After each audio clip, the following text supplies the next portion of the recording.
Aza hayaliyle Dəstə gül ilə Mən yarımı sevmişəm. Bir zamanlar qəmli nəğmə hesab olunan bu mahnını Azad Laçında, dağın ətəyində elə Laçınlının avazında eşitmək də bir xoşbəxtlikdir. Qələbə fəxrlə qazanılır və o məsuliyyətlə qorunmalıdır. İşğalı unutmaq olmaz. İşğalı unutmaq, işğalı bağışlamaq deməkdir. Kim unutsa da biz unutmarıq. Xatırlayaq, nə üçün döyüşdük, niyə məğlub olduq və bu ayrılığı niyə yaşadıq? Bakıda kürsü vəzifə uğrunda mübarizə aparanlar Laçındakı ordu hissələrini geri çağıranlar idi. Laçını tərk etməyib hələ də vəziyyətin yaxşıya doğru düzələcəyini düşünən, silahı əlindən yerə qoymayan o günlərin şahidləri ilə görüşdüm. Nə qədər çətin olsa da anlatdılar. Hərbi hazırlıqsızlıqdan, daxili qarışıqlıqdan, vahid ordu komandanlığının olmamasından, müdafiə təşkilatlarının nizamsız fəaliyyətindən, bəzi bölgələrin öz başına müdafiə olunmasından. Ayın 16-sı Laçından əmr gəldi ki, çıxın, Laçın alınıb, Şuşa boşalıb, çıxmalısınız. Gəldi şəhərə, baxdıq ki, hələ ki, erməni yoxdur, qeyri-ordular qaçır, ancaq Laçınlılar qalıbdır, Laçınlılar döyüşür.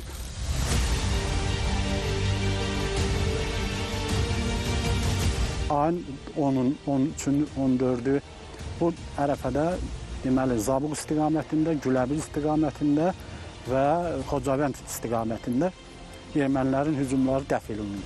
Qaladərə istiqamətindən, Qaladərədə yerləşən daxili qoşunların alayı, ondan sonra Tursu, Lesagorda yerləşən Milli Ordunun qüvvələri və Şuşadan çıxan Milli Ordunun qüvvələri artıq ərazini tərk etdilər və Laçından keçərək Qubadlı istiqamətində hərəkətlərini davam etdirdi. O dislokasiya yerini dəyişirdilər. Və bu vaxtda da bizim cəmaət rəhbərləri, rayon rəhbərləri də, ondan sonra hərbiçilərimiz də, hətta Respublika mərkəzindən gəlmiş jurnalistlər də buna etirazımızı bildirdi ki, bu vaxtda bu əraziləri, ondan sonra müharibə ərazilərini tərk edib başqa bir yerə getmək düzgündür. Bu qalın biz də burada bizimlə bərabər döyüşək. Bütün qoşun geri çəkildi, acaba. Qoşundan kimdən sorsan dedilər ki, bizi çağırıblar təcili Bakıya. Bakıya çağırıblar ki, ayaqda köməyə. Bütün milli ordunun əskərləri qeyri-qanuni olduğuna görə tərk silah olur. 12 may tarixi. Laçın mühasirədədir. Şuşadan son hərbi hissələr çıxır və ordu Bakıya doğru istiqamət götürür. Bu da Laçınlar arasında təşvişə səbəb olur.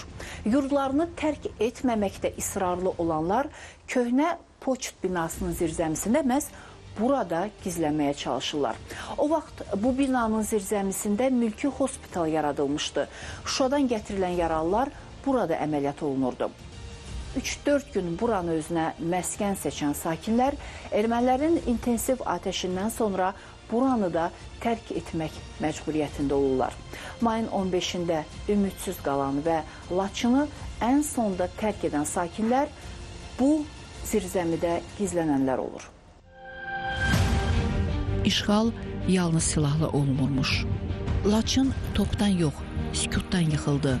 Laqeydliyin sükutundan xalq bir olmayanda dağda yetim qalırmış. Sadəcə olaraq acizdir, sadəcə olaraq bacarıqsızdır, sadəcə olaraq belə işi bilməmək, nə bilim, siyasət yürütməmək nəticəsində bax, o məsələlərdə biz məğlub olduq Laçında, biz ayın 16-sının gecəsi biz buradan çıxdıq, həmən adamlarla bir yerdə. Və çıxdıq, bax, axırıncı biz burada olmuşuq. Və burada da cəmaət də demək olar ki, az qalmışdı, azıdır, o klubun altındaydı cəmaət. Sonra biz getdik, mən getdim orada xəbər elədik ki, ay cəmaət, artıq rəhbərlik də çıxırdı.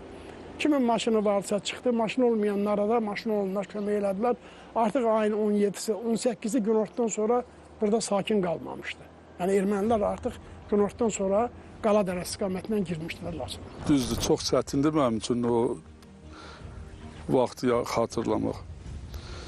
Laçın hadisələr zamanı biz Dığın düzündə 30-cu postda idi. Həmin vaxt ermənilər Laçını qıratla, topla, güclü atəşə tuturdular. Bizi də ki, ermənilər artıq Qaladərəni də almışdılar, Şuşanı da almışdılar. Bizi oradan vururdular Qaladərəsindən. Gəldim postun qurğuna ki, Şuşadan çıxan tanklar gedir, hərbiçilər gedir, heç kimə də fikir vermirlər. Bakıdan da jurnalistlər gəlmişdilər. Zənnimizə səhv eləmirəmsə Çingiz Mustafayev Şuşadan çıxan qüvvələrin qabağını kəsib deyirdi ki, getməyin də, Laçın alayı burada, Laçın polisi burada. Bunlar döyüşürlər. Siz də getməyin, kömək olun, Laçını saxlayaq. Bura milli qəhrəman Çingiz Mustafayevin bölgədə az sayda qalan ordu hissələri ilə söhbət etdiyi və onu lentə aldığı yerdir. Müdafiəsiz və köməksiz qalan əhali o vaxt ki, başıbəla rəhbərlərin qurbanı olduğunu anlayandan sonra yurdlarını nə əlac tərk etməyə başlayırlar.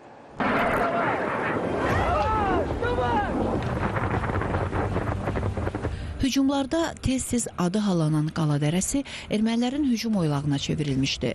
Jurnalist Salatın Əsgərovanın da bu yolda qətlə yetirildiyini mütləq xatırlatmalıyam. Laçın Şuşa yolunun təxminən 6-7 kilometrliyindəyəm. Bura Qala dərəsi kəndinə yaxındır. Laçının işğal olunmasına dair bütün planlar terror yuvası olan Qala dərəsində qurulurdu. Xan kəndi yolu bağlandığından Laçından Şuşaya, Şuşadan da Laçına gedən Laçınlar məhz bu ərazidə vəhşicəsinə qətlə yetirilirdi. Malacoş Azərbaycan qəzetinin müxbiri Salatın Əsgərova da Laçından Şuşaya gedərkən burada pusqu vurmuş erməni silahlarının hücumuna məruz qalaraq qətlə yetirilir. Gülləboran nəticəsində Salatınla yanaşı onu müşahidə edən Sovet ordusu hissələrinin batalyon komandiri podpolkovnik Larionov, mayor İvanov və onun sürücüsü qətlə yetirilib. Bu hadisədən bir qədər əvvəl isə erməni terrorçuları yanında azyaşlı övladı olan Manya Vəliyeva adlı hamilə bir qadını həyat yoldaşı ilə bərabər buradan keçərkən öldürüblər. Salatlı xanım hadisələrin qızğın dövrü idi. Yol bağlanmışdı, biz bu yolla işləyə bilmirdik. Gəlib çıxmışdı Laçına. Laçında işin qutardı hərbi ilə, başqa təşkilatla əlaqədar. Gəldi rayon icra komitəsinə ki, mən Şuşaya getməliyəm. Biz də məcbur olub Laçında olan Sovet qoşunlarının rəhbəri, komandiri vardı, İlarionov, podpolkovnik. Ondan xahiş elədik ki, bu xanımı aparasız Şuşaya. Oradan da sonra müşahidə edib Ağdama keçirmək söhbəti oldu. O az maşınla gəldilər, yola saldıq. Ola birazdan xəbər gəldi ki, Salatın xanımı yolda öldürüblər. Burada yuxarıda bir erməni kəndi var. Yıxsevik deyirlər. Bir dənə yeganə kənddir ki, bizdə Sarı Babanın arxasında tək erməni kəndidir. Bu kənddən yerib gəliblər və o qayanın üstündə səngər, təbii səngər kimi. Ya 4 nəfər orada durublar avtomatla. Maşın buradan düz gələndə qarşı tərəfdən birinci sürücünü vurmuşdular. Sürücünün arxasında da mayoru öldürmüşdülər. O bir də Salatın içində. Amma o qabaqdakı podpolkovnik tez maşını açıb düşüb avtomatla bura ateş açmışdı. Elə döyüşə də vurmuşdular o maşının yanında. O da elə qapının altında yıxılıb qalmışdı orada. Yəni 3 maşında biri də yerdə ölmüşdülər. Buranın sonuncu olaraq tarixə biz Real TV köçürürük. Yeni çəkilən yol 1-ci Qarabağ müharibəsinin ən müthiş hadisəsinin izini bir dəfəlik siləcək.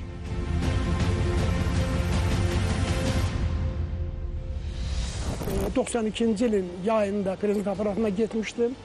Mərkəzi qapıdan içəri girəndə sağ tərəfdə qeydiyyat şöbəsi, orada mühafizəçilər oturmuşdular. Yer hamısı zibil qabının yanı siqaretdir. Divarda siqaret söndürmüşdülər. Öz yerini saxlayanmayan bir adam, bir sistem. Siz təsəvvür edin ki, o ölkəni necə saxlaya bilər? Çox təəssüf ki, bizim həsrətlə ölənlər var. Bunların qanunu heç kəs bağışlayanmaz onlara. Söhbət şəhidlərimiz var bizim.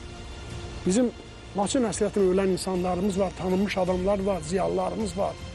Hamısı Laçın dərdindən öldülər, xəstəlikdən öldülər, yurtsuz, yuvasız. Laçında hər şərait olan adamlar getdilər yataqxana küncündə. Nə çətinliklə yaşadılar. Siyasi oyunların qurbanı olan Laçın, mülki əhalinin özünə müdafiə dəstələrinin ümidinə qalır.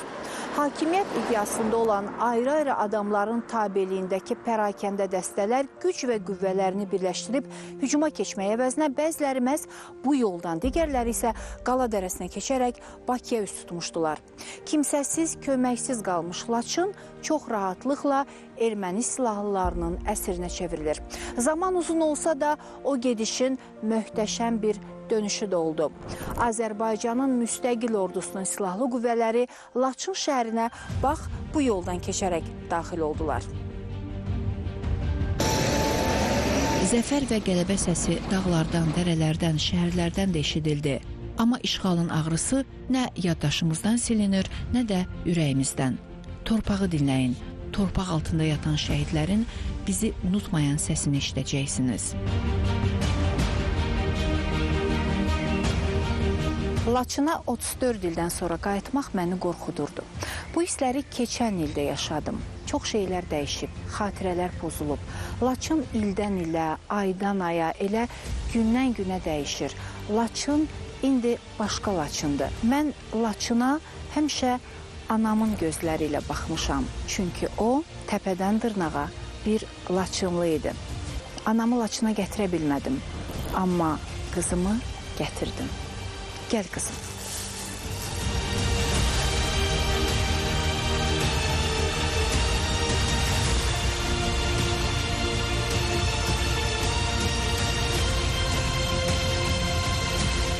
Böyüdüyüm və darmadağın olmuş nənə ocağını qızıma anlattım. Mərhəmətcəsinə və ehtiyatla. Bu vaxt başımız üzərində pərvazlanan Laçın quşunu gördük. Qartal olum göylərində uçum duman olub torpağında sürünəm. Şəhidlərin ruhunu qanadlarında daşıyan, cəsarətin, azadlığın rəmzi olan Laçın quşu bizi salamladı. Qızımla bu torpağı qarış-qarış gəzirəm. Anlayıram ki, biz təkcə torpağa deyil, bir-birimizə də qayıtmışıq. Bugün Laçının hər qarışına nəfəs verilir. Laçın nəfəs alır. Çünki köksündə Azərbaycan bayrağı dalğalanır. Bu torpaq bir nəfəs qədər qiymətlidir. Yaşayır və yaşadılır. Bəzən insan xoşbəxtliyi böyük hadisələrdə deyil, balaca anların içində də tapır. Mən də tapdım. Müsahibə zamanı burnuma kəkliyotu ətri dəydi. Uşaq vaxtı Laçın dağlarından yığdığım kəkliotun qoxusu hafizəmdən silinməyib. Çəkilişi dayandırıb, qızımla kəkliyotu toplamağa başladım. Laçın bu dəfə də məni xoşbəxt elədi. Bəziləri üçün bu yalnız bir bitki ola bilər, amma mənim üçün kəkliyotu yaddaşdır, doğmalıqdır.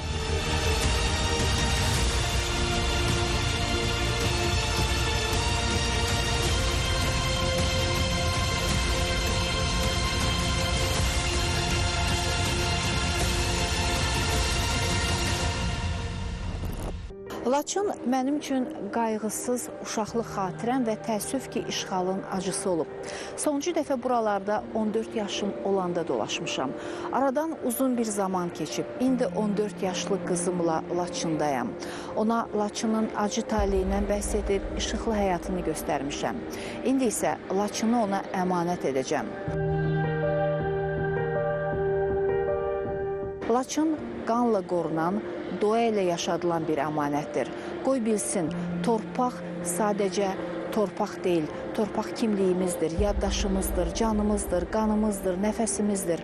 Torpaq həyatımızdır, anamızdır. Torpaq bizik. Torpağımıza sahib çıxaq.